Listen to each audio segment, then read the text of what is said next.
All right, you guys, welcome back to Russell Family Reactions, and we're here tonight to check out something a little different. It's not epic and incredible music, but this is another edition of our comedy corner, or our comedy hour, even though it's not usually an hour. But this is the part of the channel when we get into some comedy skits and stand-up acts and stuff like that. I've had several comments in some of my previous comedy videos, and just people in general telling me, look, dude, you need to check out Shane Gillis. The guy's incredibly funny. Just check out one of his 20-minute things on YouTube. So I was like, okay, I'll definitely do that for y'all. So what we're going to do is we're going to go into full screen, if it'll let me, and we're going to get ready for this worldwide premiere for the comedy section of the channel. This is 20 minutes of Shane Gillis right here on Russell Family Reactions, you guys. Let's get it. We're all adults. We all agree the Special Olympics is a good program. It's great. I just feel like the guy who came up with it had to be like a real risk taker. Some guy in a board meeting, like, I got an idea. We should be racing these motherfuckers. What'd you say? Fucking town over said they're the fastest ones. So we settle it, you know? I'm not making fun of the Olympians. The concept is wild. It's a wild, like if your best friend invented the Special Olympics and told you about it first, you'd be like, don't ever tell anybody that. Who the fuck are you going to tell that to? What are you doing? Volleyball? You can't do the cool moves you see in porn. Just do regular. You ever try them? You ever think you can? You ever try, like, cum in a girl's face? They're a lot less receptive in real life. That whole process is a fucking nightmare, dude. It's a disaster. It's just you, the girl you love's down there. You've been begging her for 3 months to try this. Finally, she's like, yeah, you can do it. You're like, yes. It's going to be just like the videos I watch every day. That's my favorite part. Now you get to do it. You think it's going to be awesome. It's not. It's just you up there, alone. It's cold. She's being nice. She's like, are you okay? Now you can feel it. You're like, all right, here it comes. This is going to be awesome. She's going to love this. And as soon as it hits them, they freeze. And then once it's on them, they like don't know how to move. You know what I mean? Like you ever put like socks on a cat? And then you feel bad because it comes out of you and you realize what you've done. You feel terrible. You got to fucking pick her up off the ground. It's like the same energy as like when a toddler falls. You're like, come here, get up. You're all right. You're all right. You're all right. We'll never do it again. I've heard of astrology and belly button rings. I feel like those go hand in hand. Do girls still? Yeah, they do. Do girls? Are you guys still getting belly button rings? I don't know. I haven't fucked a whore lately. I know I said retarded there a couple times. My bad on that. I'm not trying to give myself a pass on being able to use that word, but I will say, I don't know if you can tell by looking at me, I do have family members with Down syndrome. It almost got me out. I dodged it, but it nicked me. It nicked me. Bit of a day walker myself. My Uncle Danny sneaks grilled cheese sandwiches into restaurants just in case they don't serve grilled cheese sandwiches. I don't know where he's getting these fucking things. It's the best. It's the best. You'll be out to dinner with him, you look across the table, you see him sneaking a grilled cheese. Yo, where'd you get that cheese, Danny? His dad's with him. He's like, that fucker, he's been making them at night. I know he is. I'm not making them at night, Dad. And he'll look at you and be like, I'm making them at night. I think my favorite part of the year was I got to watch my dad watch the news. He's a Fox News guy. Fox News dad, that's a good fucking dad. Can you imagine if you had a fucking MSNBC dad? Some guy every night at dinner like, we need to start focusing on renewable energy. It's like, ew, dude, I didn't know dad was gay. Talking to me about solar panels like a fucking lady. He might have her straight as hell, dude. We fucking hate the environment. That's how straight we are. All we talk about is eating pussy and fracking. Like every Fox News dad, my dad watches Fox every night until he can't. They watch every night until they get so angry they have to go to bed. My dad will watch for like 2 hours and then out of nowhere he'll just stand up and be like, fucking Mr. Potato Head's trans? I'm going to bed. This world's going to hell. Fox News is basically black church for old white dudes. You know what I mean? Like literally everything they say, my dad just sits there like, yes, preach, Tucker. Every once in a while he gets hit with the Holy Spirit while he's watching it. The Holy Ghost visits him. He's just like, oh, Lord, build a wall. Can I get a wall?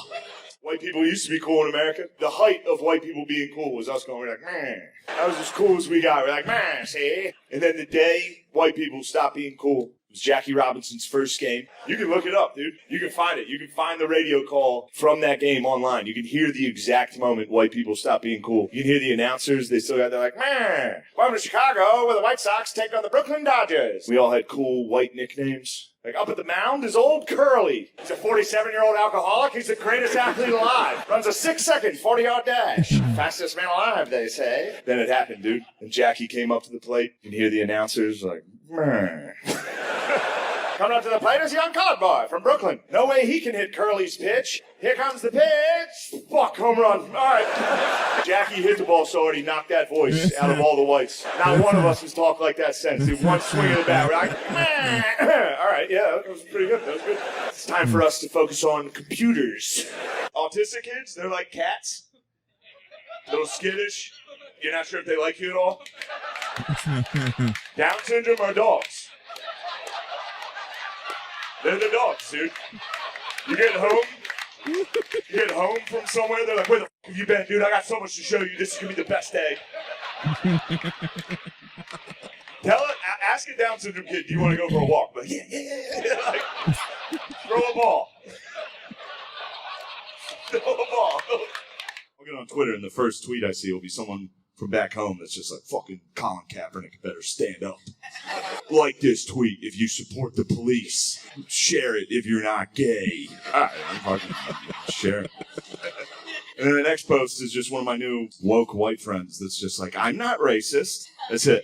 Every day for the last year, just a different white person popping up. Like, look at me. Look at this article I shared to my Instagram story. I'm not racist, right? It's like, all right. You sure? So I don't know if you know this. Like, being racist isn't like a yes or no thing. You know what I mean? It's not like you have it or you don't have it. Like, being racist is more, it's like being hungry. You know? It's like, yeah, you're not right now. It's like, yeah, you're not hungry right now, but a cheeseburger could cut you off on the highway. We're hungry all day. The cheeseburger's Jewish in that joke. No, I'm kidding. I do this thing. It's not a good thing, but whenever I'm dating a girl, I always talk shit on her exes. It's not a good look. Women don't respect it. Kind of makes me look like a bitch. I like it. I can't stop doing it. And normally it's easy. Normally it's like, what's your ex do? He's a fucking substitute teacher. It's weird he wants to hang out with kids. Like, that bad. You know, like, this one's tough. This is a tough ex to make fun of. Just when I'm walking around the apartment all day, just fucking Navy SEALs. They're kind of pussies if you really think about it. You know what I mean? Like using night vision, sneaking up on guys. That's a fucking coward's way to fight, dude. You know who's actually brave? Al-Qaeda. That takes courage and bravery. Just in pajamas, throwing rocks at tanks. Heroic shit, dude. Just you and your boys going out. In flip-flops. You're all gonna get fucked up.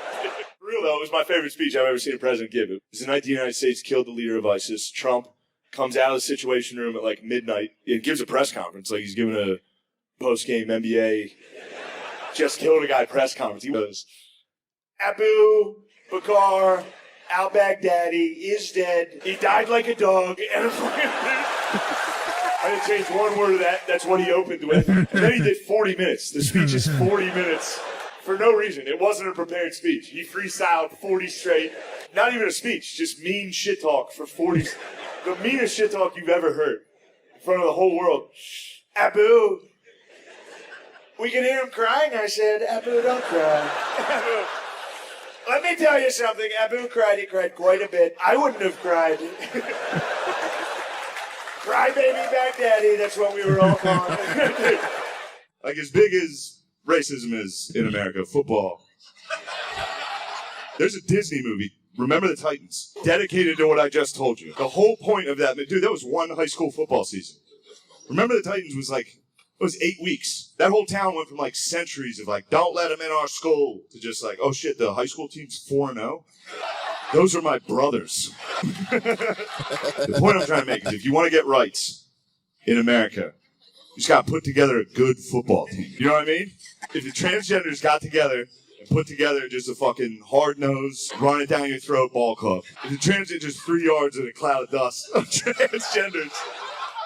If the trans community could just somehow upset Alabama, everybody down there tomorrow would be like, those are some tough bitches, actually. Dude, this guy is hilarious, man. Like, and dude, he's not scared, dude. He talks about anything. Yeah, I mean, just anything. Absolutely crazy, man. I've got to check out some more of his stuff. Anytime I go to another country, as soon as I get out of the airport and start like driving around, I'm just like, dude, this is your fucking country, dude? Other countries suck, dude. America's number one, dude. It's not even close. It's official. I've been to like 3 other countries. It's official. The other countries hate it too. They hate that we're number one. You ever tell them? You ever go to another country and tell them we're number one? Swim up to like a pool bar, just, you know, we're number one. They hate it, dude. They try to bring up bullshit to bring us down. Like, what about all the mass shootings you guys have all the time? It's like, at least we're not gay. You know? So there's really not a good comeback to that, because that's a pretty serious problem. And we're the only country doing that. We're not making any adjustments. None. What are we going to give up our guns like a bunch of fucking gay guys? Yeah, right, dude. No, we're just going to have shootings all the time. Yeah. Australian accent's one of those accents that's funny every single time. You could be in the middle of a fucking tragedy. If you heard an Australian accent, you'd still be like... Like if there was like an Australian guy in the office on 9/11, was like, oh fuck, look out! Like, oh no, there's another one, get down! Oh fuck, it's hot up here, you're gonna have to jump out! No!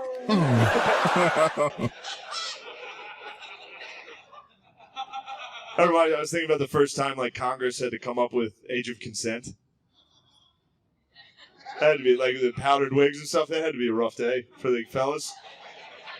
It's like some guy coming up first, like, from Rhode Island, 12. And I was like, ew, no, dude. I don't know. Why'd I have to go first on this one? It's like the hardest one to go first on. Sexually, I have to follow a fucking Navy SEAL. They never quit until the job's done, dude. That's their whole thing. I quit a lot, all right? The job's done when I'm tired, which is usually pretty early into the mission. My arms start shaking pretty early.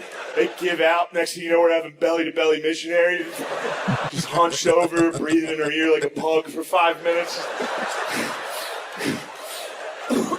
Just coughing. Coughing during sex is funny. You guys know belly-to-belly missionary, dude. Don't fucking... I saw this crowd, dude. I see you, boy, loud of belly-belly tonight, dude. This guy's hunched over. You don't even think about that noise you're making in that poor woman's ear. Every woman in this room has heard that noise. You've never thought. The only way I can describe it is like you ever lay down and a dog starts sniffing your ear. That's what it sounds like. Every just.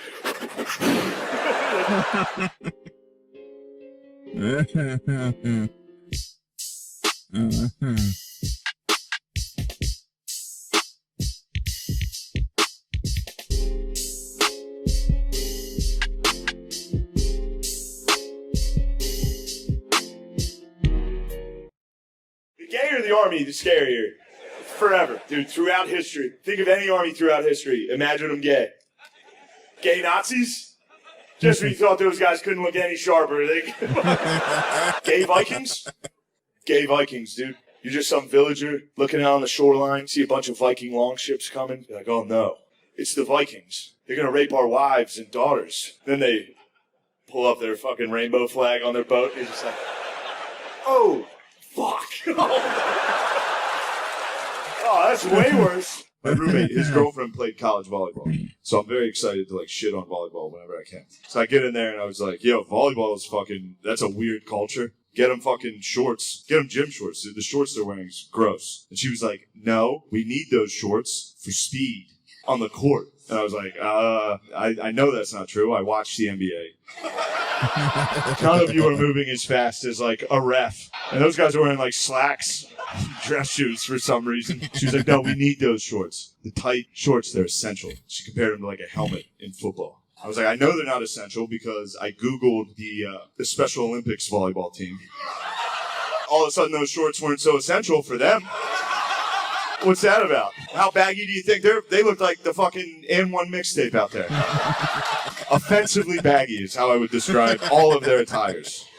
I'm not discounting the fact that it's hard for families. It is. I've witnessed it firsthand. It's difficult. It's very scary at first. Then you quickly realize that's easily the only good family member we have. That's the only good person I know. They're the bros, dude. They're the perfect bro. They love two things, dude. They love John Cena. Across the board, dude. You see one of these dudes out in public, hit him with a phone. They're gonna give it back. They love it. And they love tits. Dudes with Down syndrome love tits, and it's a very uncomfortable truth for a lot of people. And I'm not sure why. Tits rule. John Cena rules. It's kind of the two coolest things. This joke's probably not going to make it, but all right, here's this one out. Dudes with Down syndrome love women so much. I've never been a believer of being gay as a choice, but I will say every dude I know that can't think fucking loves pussy. I guess it's a keeper. I'm not a Republican yet, but I will say, I don't care if they arrest him. If he loses the primary, let him debate, dude. If he gets arrested, Hannibal Lecter him out to the fuck. Here's my idea. Final debate of the year. Have one Republican candidate, one Democrat. You're like, all right, fellas, surprise third guest tonight. Fucking stone cold music, the glass shatters. He walks out. They're both gay. I think it is actually important to see how the candidates handle that type of pressure of debating with Trump. Every debate, he just bullied whoever was up there. The only one who did pretty good in the debates against him was Biden, just because he had no fucking idea what was being said, which actually helped him. That worked out for him. Because Trump's whole thing is he tries to get in the other guy's head. Can't get in Joe's head. Joe's not in there. Good luck, dude. Biden is Trump's kryptonite in a debate. Trump tries to drag the other guy into like a shit-talking contest. He can't get Biden. Every debate, he's trying so hard, and Biden's just... He tries. He just, you're a loser. Your son did crack. Biden's just, what? Right, damn, dude, that's actually a pretty good comeback. You might win this thing. Every year, Hooters would sponsor our one basketball tournament. All right? So every year, Hooters would bring like 3 or 4 waitresses, and they would present like a big cardboard check donation to the Special Olympics. As soon as the girls entered the gym, the game changed.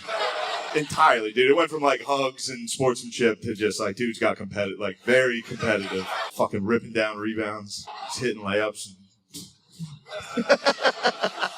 And then at the end of the game, there'd be a hug line between the waitresses and the players. And yeah, that went about exactly how you would imagine that went. We had to break out the fucking jaws of life, dude. My boys are ragdolling those young sluts. And I'm not knocking the players. They were totally in the right. The girls were hot. The waitresses, like every year, I would sneak into the hug line myself. That's the thing about these countries. I was just in England, Scotland, Ireland, Australia. No black people. And I know what you're thinking. No. No, you need black people. You need black people to keep the whites in check. The last thing you want is a whole island of whites that think they're the coolest people on earth. It's a disaster. That's how you end up with Conor McGregor's walking around like, It's like, shut up, dude. The foreign whites are out of control. American whites, we're humble. We know we're not the coolest guys around. It's the foreign whites, dude. Yes! Preach, brother! Yeah. For real, though, there's a reason every good NBA player that's white is from another country. The audacity to think you can play in that league, dude. The fucking arrogance. Every white dude in America saw a black kid dunk in, like, 8th grade and was just like, oh, all right. There goes that dream. I'll just set picks for the next 4 years. Just box out hard as hell. You ever see an old lady fall? Like, my grandma fell. She was trying to get the hose from behind her house, and she fell behind a bush. Should I act it out? Like, if you want. But it looked like well, this is going to distract me, I think. Okay. Now that you're doing it, I was like, it looked like, but yeah, she fell, and then her feet were just sticking out from a bush. She laid there for like 2 hours. It was the summer. Whoa, wait, she Wizard of Oz did? Just her feet were sticking out from under a bush in her backyard. Oh, and then a neighbor's kid found her. Which is very funny, because if you don't have life alert and you're old, you just have to yell. But it's very faint if you're older. Lay there, help! Isn't that funny? You guys don't think it's funny to have to lay there? I don't know if you noticed, the war in the Middle East is just on the internet. The whole fucking thing. Every dude out there on both sides was wearing GoPros the entire time. Like, you can watch it. We watched like 3 hours of the war in Iraq. And after the first hour, I found myself starting to cheer. Not cheer, but like... relate. I felt like I could relate more to the monkey bars guys. You know what I mean? They were a little more my speed. You ever wonder how you would do out there? Watch those guys. Those are just normal fucking dudes. Second shots are fired. There's no game plan. There was no shit. Very relatable. Guns jamming. Try to fire a rocket, it goes straight fucking backwards. They look like me trying to fire a gun. Their feet move when they shoot. Very relatable. They also never won. They got fucked up every single time. Bad. They would blow up like one truck every 5 months. They'd be just as surprised as everybody. Shit finally worked out. You could hear it in their voice. Someone would blow up, they'd be like, oh! It's like, yeah, dude, that's a human reaction. That's relatable. That's what I would do if I saw a fucking explosion. I'd go, oh! That's human. You ever watch us kill people? I can't relate to that at all. There's some Black Hawk helicopter with night vision, mows down like 40 people. Pilot gets on, he just goes, clear. Just flies away. It's like, yo, that's a psycho. That guy didn't give a fuck about that. Oh, dude, that guy was crazy, man. That was absolutely hilarious, man. Oh, that was Shane Gillis, ladies and gentlemen. And that's going to do it for this one tonight, you guys. Thanks so much for requesting that. Like I said, absolutely hilarious. I laughed just about the entire time through that one. If you have any more suggestions or requests, drop them in the comments section, and we'll get to them at a later date. But like I said, that's going to do it for this one tonight. Once again, that was 20 minutes with Shane Gillis, and you heard it first right here on Russell Family Reactions, you guys. And as always, we'll catch you on